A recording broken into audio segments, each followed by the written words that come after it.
Denial. It's what we see every day. For some reason, people are able to live with a hearing loss and not understand how bad it has gotten. Oftentimes, others around them can detect it more than they can. There's only so much you can do in an appointment to bring someone to accept help. I once had an appointment where I went out to introduce myself to a patient who had moved into the area from out of state. She had 2-year-old Phonak Paradise RIC hearing aids with domes from her previous clinic that were programmed using real ear measurements.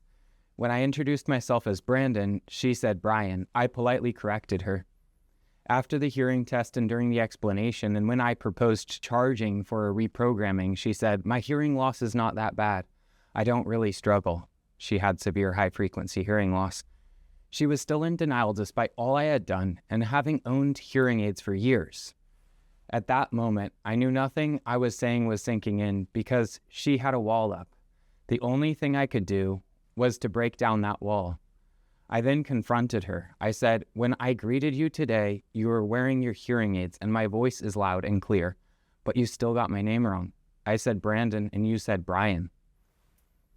She did not expect me to call her out at this time. It caught her off guard. At that moment, her wall was broken down. I had gotten through to her. She was on board. When I went to program the hearing aids, there were signs that the hearing aids were programmed using real ear measurements because the gain curves were not right on top of the best fit curves. However, due to Phonak's feedback measurement using the vented domes, all her high frequencies were cut down.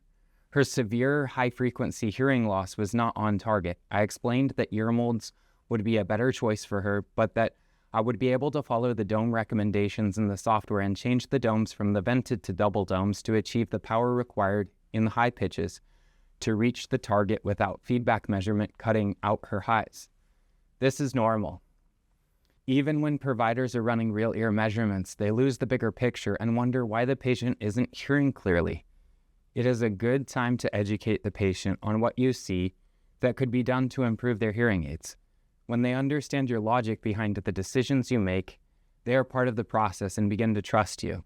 After the adjustment, using real ear measurements, changing the domes, and rerunning the feedback test, she reported hearing much clearer than before. But she had in with the mindset that she was doing just fine and that her previous practice had followed best practices because they had run real ear measurements. Getting people to lower their wall and admit they need help is huge, but oftentimes it requires that we confront the problem and speak frankly. When we do that, we get buy-in. When we do that, we see them take action. When we do that, they hear better and live better.